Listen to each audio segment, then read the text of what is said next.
Hello everyone, welcome to সিফাস universe. আজ আমি আপনাদের সাথে শেয়ার করতে চলেছি গরমকালে ভাতের সাথে খাওয়ার জন্য এক দারুণ সুস্বাদু রেসিপি, লাউ চিংড়ি। এই লাউ চিংড়ি আপনারা হয়তো সকলেই খুব ভালো বানাতে জানেন। আমি কিভাবে বানাই সেটাই আজ আপনাদের সাথে শেয়ার করব। প্রথমেই আমি নিয়ে নিয়েছি একটা মিডিয়াম সাইজের কচি লাউ। লাউটাকে আমি এইভাবে কেটে নিয়েছি। এই লাউটা আমি এখানে গোটা একবার ধুয়ে নিয়েছি, আর খোলাটা ছাড়িয়ে নেওয়ার পরে একবার ধুয়েছি। কেটে নেওয়ার পর আর ধোয়ার দরকার নেই। কেটে নেওয়ার পর লাউ ধুলে রান্না করার সময় লাউ থেকে অনেকটাই জল বেরিয়ে যায়। নিয়েছি দুটো মিডিয়াম সাইজের আলুটাকে ভালো করে আমি ডুমো ডুমো করে কেটে নেব। আর নিয়েছি 200 গ্রামের মতন চিংড়ি মাছ। চিংড়ি মাছটা ভালো করে ধুয়ে পরিষ্কার করে নিয়ে আমি নুন এবং হলুদ মাখিয়ে 15 মিনিটের মতন ভালো করে ম্যারিনেট করে রেখে দিচ্ছি।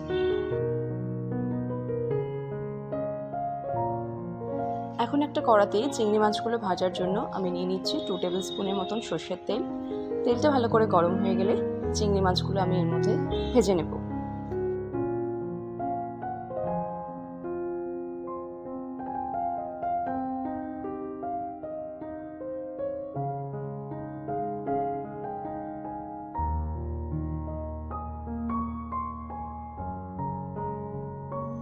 চিংড়ি মাছ খুব বেশি ভাজতে হয় না, বেশি ভাজলে আবার শক্ত হয়ে যায়। একটু হালকা করে নাড়াচাড়া করে নিলেই হবে।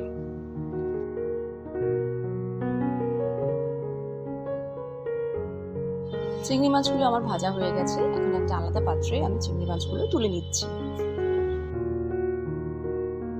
এখন ওই সেম কড়াতেই চিংড়ি মাছ ভাজা তেলের মধ্যেই আমি দিয়ে দিচ্ছি আরও 2 টেবিল স্পুন পরিমাণ সর্ষের তেল।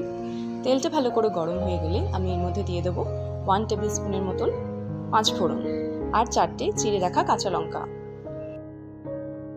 ফোড়নটা কয়েক সেকেন্ডের মতন কড়াতে নেড়ে নিয়ে আমি এর মধ্যে দিয়ে দিচ্ছি কেটে রাখা আলুটা।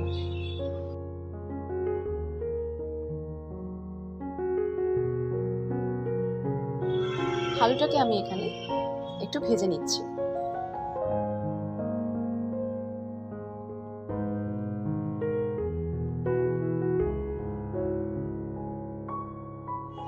আলুটা আমার এখানে মোটামুটি ভাজা হয়ে গেছে।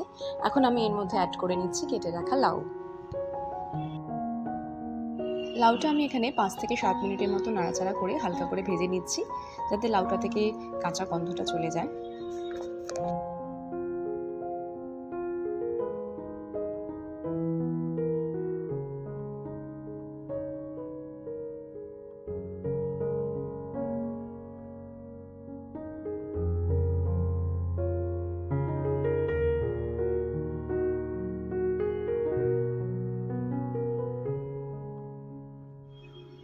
লাউ আর আলুটাকে একসাথে আমি কিছুক্ষণ নেড়ে নিয়েছি।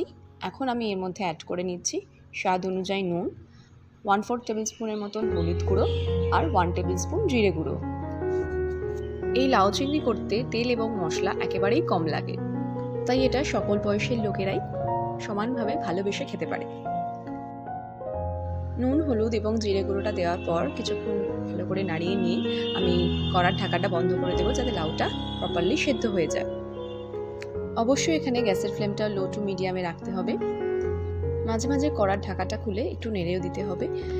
প্রায় 10 থেকে 15 মিনিটের মতো সময় লাগবে লাউটা প্রপারলি সেদ্ধ হতে।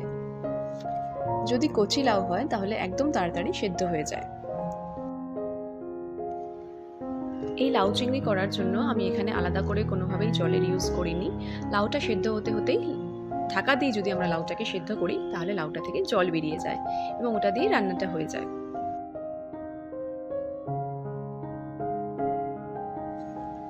লাউটা আমার এখানে এখন খুব সুন্দরভাবে সেদ্ধ হয়ে গেছে। এখন আমি এর মধ্যে ভেজে রাখা চিংড়ি মাছটা অ্যাড করে দেব। চিংড়ি মাছটা অ্যাড করার পরে ভালো করে মিশিয়ে নেব এবং এই সময় আমি গ্যাসের ফ্লেমটা হাই করে দিচ্ছি।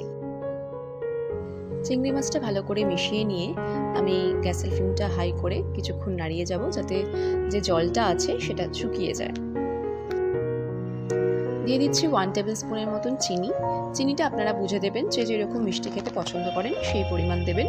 তবে এই লাউ চিংড়িটা একটু মিষ্টি মিষ্টি হয়। লাউ চিংড়িটা আমার একদম পারফেক্টলি এখন রেডি হয়ে গেছে।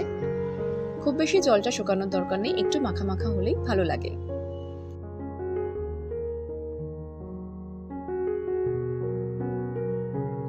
ঠিক এই সময় আমি গ্যাসের ফ্লেমটা বন্ধ করে দিচ্ছি এবং এটাকে রেস্টিং টাইমে রেখে তারপর সার্ভ করে নেব। বন্ধুরা, আপনারা দেখতেই পেলেন কতটা কম সময়ে এবং সহজভাবে তৈরি হয়ে গেল আজকের আমাদের এই রেসিপি লাউ চিংড়ি। আসুন এটাকে এবার আমরা সার্ভ করে নিই। ছোটবেলা থেকে এই লাউ চিংড়ি আমার খুবই পছন্দের একটা রেসিপি। আপনাদের কেমন লাগে অবশ্যই জানাবেন। বন্ধুরা, আজকের মতো এখানেই শেষ করছি। দেখা হবে অন্য আর একদিন অন্য আর এক রেসিপি নিয়ে। ভিডিওটা যদি তোমাদের ভালো লেগে থাকে তাহলে প্লিজ একটা লাইক, শেয়ার অ্যান্ড সাবস্ক্রাইব করে দিও, and don't forget to spread love and happiness. Thank you.